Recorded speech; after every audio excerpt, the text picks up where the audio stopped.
Well, hi and welcome back to my shop. Hey, the last video ended with a little bit of excitement when something finally arced over right in this area here. Unfortunately, I'm pretty sure the actual arc or spark is not on camera, although I'm sure the sound and my reaction got caught.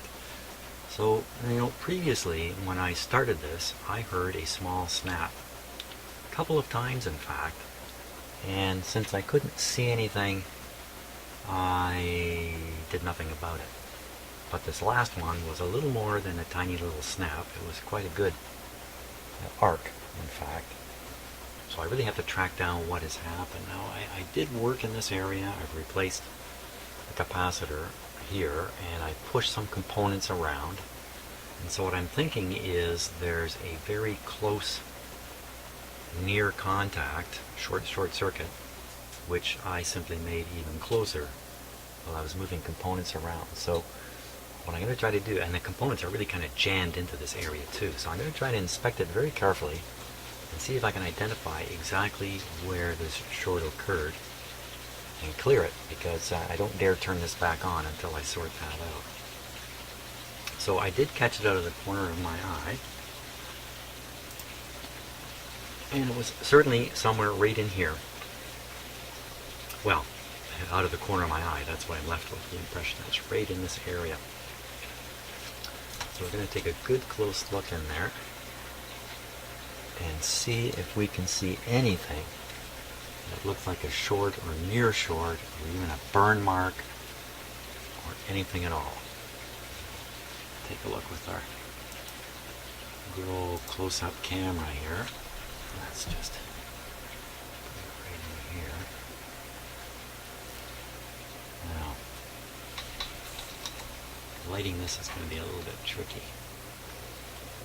And since I'm right in the power supply, even though the power is off, I'm going to pull the plug out. So there's complete separation from the power. And let's see what we can spot in here now. There's a couple old junky capacitors back there, for crying out loud. I'm raising my voice because I'm going to have to go in and get those and get rid of them. Look where they are. Oh yeah, they're buried way under there. Now, does there appear to be anything touching that shouldn't be touching?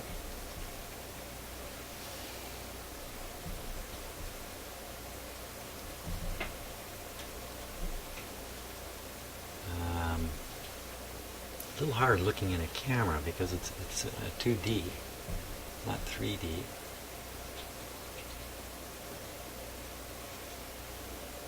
I don't want to move anything while I'm doing this.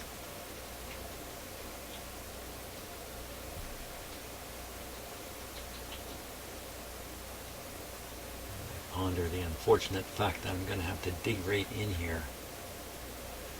Now, if I can't find it, I'm going to change out that molded capacitor and in behind, way down under there, that paper one, and in doing that I'll have to move everything around in here, which is much easier said than done.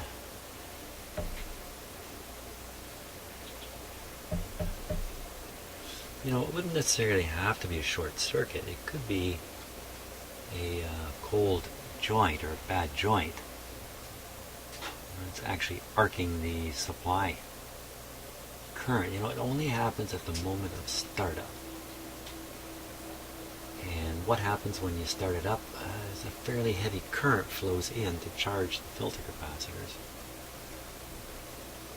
That looks pretty suspicious to me, that solder job in there. Let's see if I can just waving my light around here.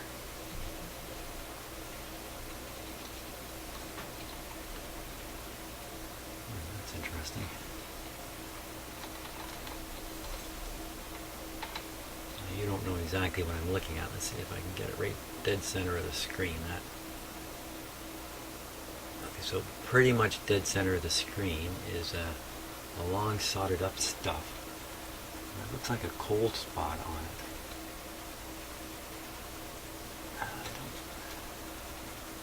You know what? I'm the one who did that, aren't I? Is that my own spot? That is. No. No. No. That's mine. Right. Not much separation. Sorry, you just can't know exactly what I'm looking at. Well, I know you've seen something and you're saying, Jim! There it is! Oh, look at the melt mark on that wire. That's just about center screen there. Very challenging using these cameras under this kind of circumstance. They like to do their own automatic brightness adjustment and the like. Yeah, it could be, it's a long shot, but a resistor like that could have a fault internally. I certainly saw a splash of arcing come out of this.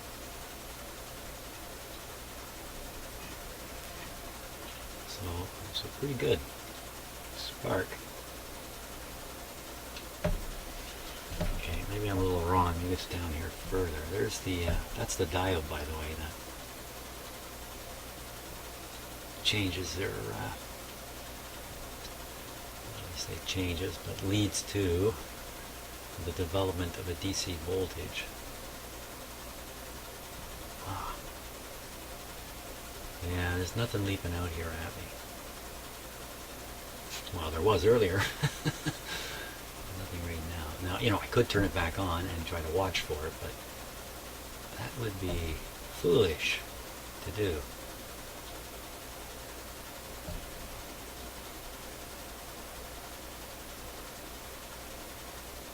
Some of my not so good handiwork there.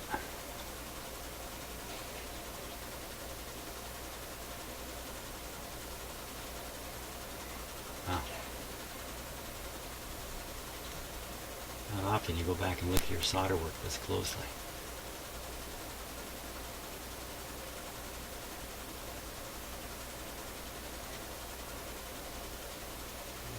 Way down here now.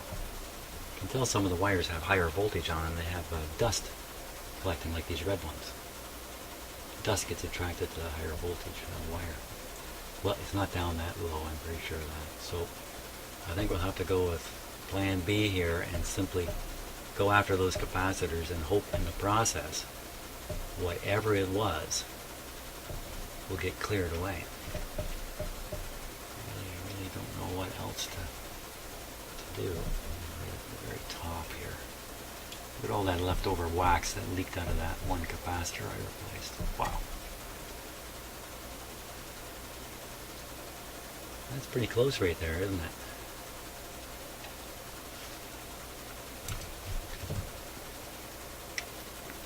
Right here.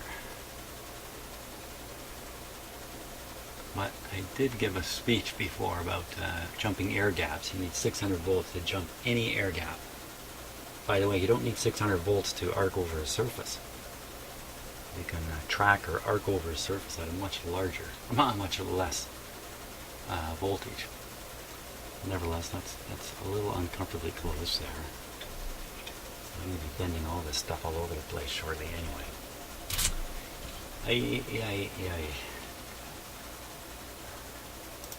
That's Canadian for, oh man.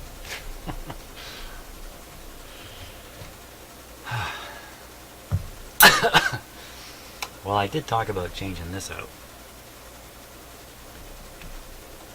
What is that thing doing there anyway? Other than taking up a whole bunch of space.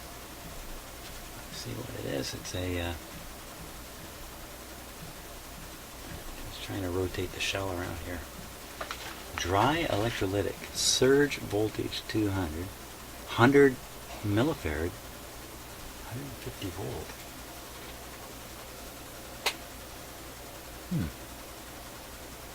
I don't think there's two 100 millifarad capacitors in here. It's this one down here.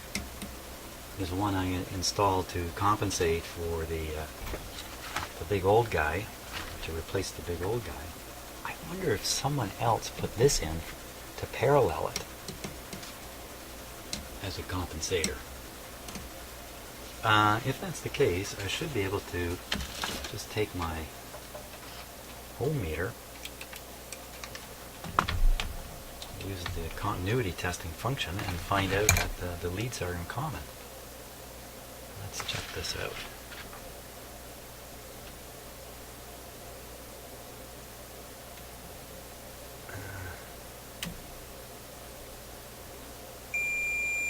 Okay, so that side's grounded. Makes sense, got a black wire coming out of it. If that's the case, I can just get rid of this. It's overkill at this point. Let's see, here we go. The answer would be no.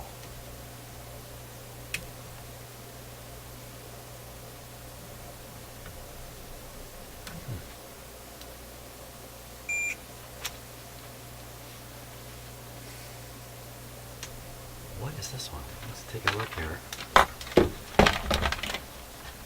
A little surprised to find that like that.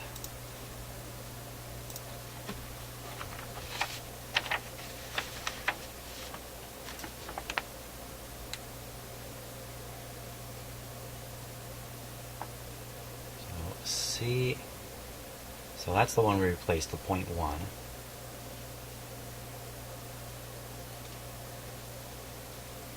All over the place, just in case it slipped past my eyeballs. Okay, there's the silicon rectifier, then right after it is a 40 150, 80 150, 100 150. Hey, there's another one, 100 150 over here.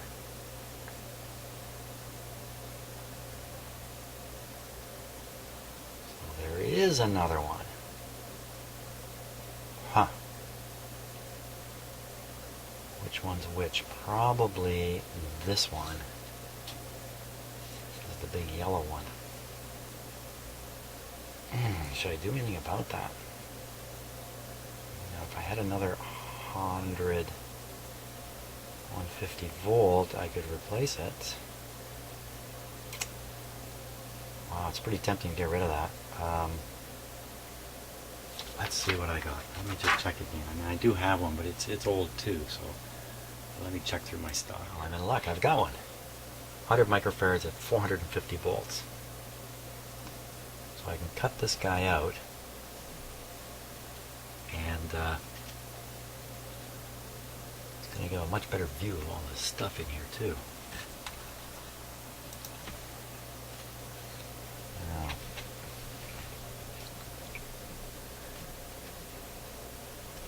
I'm going to cut them out of there. I'm happy to replace it.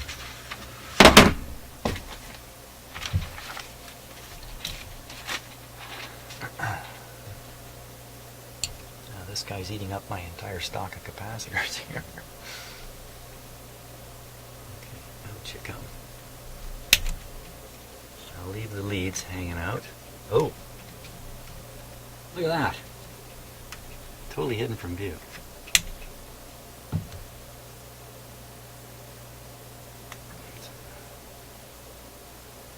Ugh.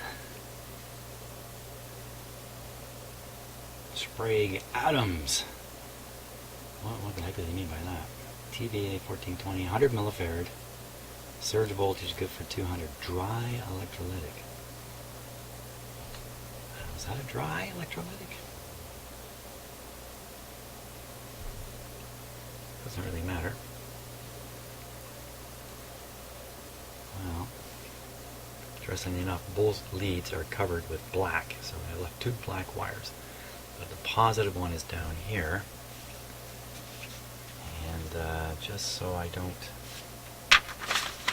make a mistake with it, I'll do something clever here as soon as I can get clever.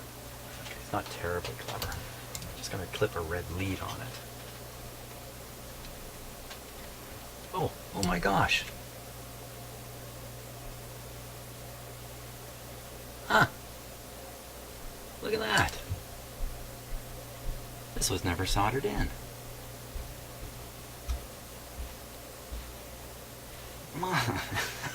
Jeez. Man, the stuff you find. Now, Where the heck did this just come from? Oh my gosh. What about the other end of it? The other end of it is solid. Well, wow. That's a mind blower. My mind has been blown here. Not the capacitor, my mind. Look at that. So almost certainly this was the arc. Holy smokes.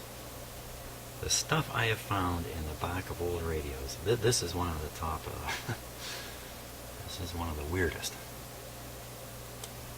My gosh. Well, I don't think I need to hunt for another problem.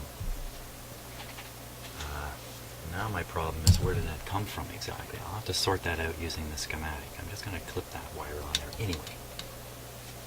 So now I'm free to move some parts forward here and expose those dastardly capacitors down there. Again, I've got this thing unplugged, so I cannot get a lift off it, because you do not want to get 120 volt shock. I don't anyway.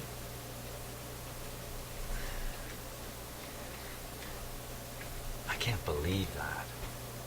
You know, I have found unsoldered connections before. Right from the factory. It's in a radio that's been around for 50 years. But, okay, so now I gotta remove this one to get at the one that's even deeper. Now, the one that's deeper down there, I can see one lead is going to the chassis. I'm trying to figure things out without removing parts. The other one seems to go to this terminal, which is just jammed with everybody's